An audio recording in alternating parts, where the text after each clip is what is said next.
కేసీఆర్ ఏదో జాతిని ఉద్దేశించి ఏదో చెప్పాలని ట్రై చేసిండు కానీ ఏం చెప్పలేకపోయాడు. మళ్ళీ గదే ముచ్చట. కేసీఆర్కు ప్రకృతి ఏదో చెప్పాలనుకున్నప్పుడు ఆయన ఇన్లే, ఈయన చెప్పాలనుకున్నప్పుడు జనం ఇన్లే.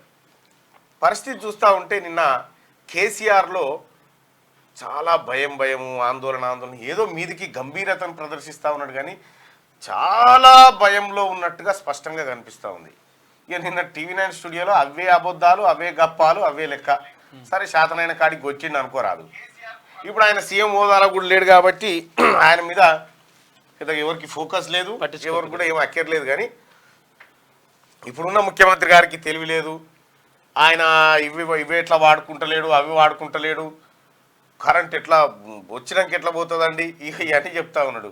ఇవన్నిటి లెక్కలు చెప్పి ఉన్నాం. కేసీఆర్ గారు, నువ్వు TV9 స్టూడియోలో కూర్చొని నేను జాతిని ఉద్దేశించి మన 15 ఆగస్టు 26 జనవరి నాడు కనుక రాష్ట్రపతి గారు జాతిని ఉద్దేశించి ప్రసంగించినట్టు నిన్నేదో చేయబోయినావు. కానీ నిన్నదంతా ఉచిదే కథ.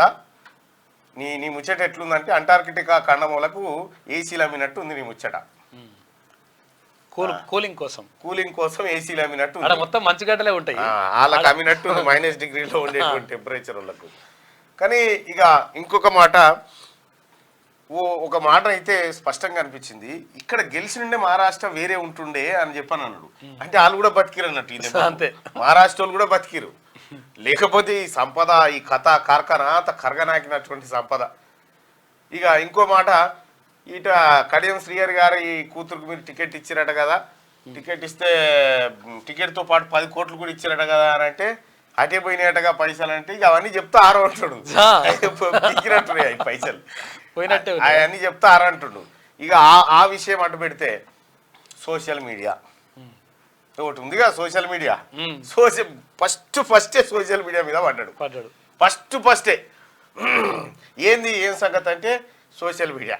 నేనున్నప్పుడేమో, నేను అధికారంలో ఉన్నప్పుడేమో మందమ్మితేనేమో కేసీఆర్ అమ్మిండు, మొత్తం రాష్ట్రాన్ని తాగుబోతులను చేస్తా ఉన్నాడు కేసీఆర్ అని చెప్పారు.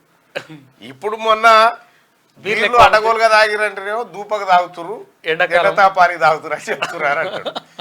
కేసీఆర్ గారు వాస్తవానికి కూడా మద్యం గ్రామం వరకు మంచినీళ్ళ కంటే ఎక్కువ తీసుకుపోయిన ఘనత నీకే దక్కుతుంది సార్.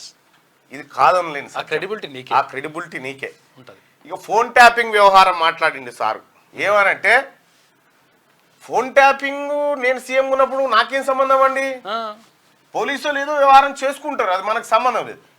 మరి యొక్క పోలీసు వాళ్ళు ఏదన్నా ఒక మంచి పని చేస్తేనేమో ఈయన క్రెడిట్, పోలీసు వాళ్ళు ఏమైనా చెడ్డ పని చేస్తేనేమో పోలీసు వాళ్ళ మీద నువ్వు కింద ఇచ్చి పెట్టిండు అంతే. నాకేం సంబంధం ఉంటుందని అంటాడు. ఫామ్ హౌస్ కేసులో ఫస్ట్ వివరాలన్నీ తెప్పించుకొని అట్లా ప్రెస్ మీట్ ఎట్లా ప్రెస్ మీటే పెడితే పోలీసు వాళ్ళ దగ్గర. ఇంకా చాలా ఉంది భాగవతం అని కూడా పెడితే ఇటు టూపి అయిపోయాది, అది అట్లా బాయే, ఇది ఇట్లా బాయే, నీకే బెడిచి కొడుతున్నాయి చూడు కేసీఆర్.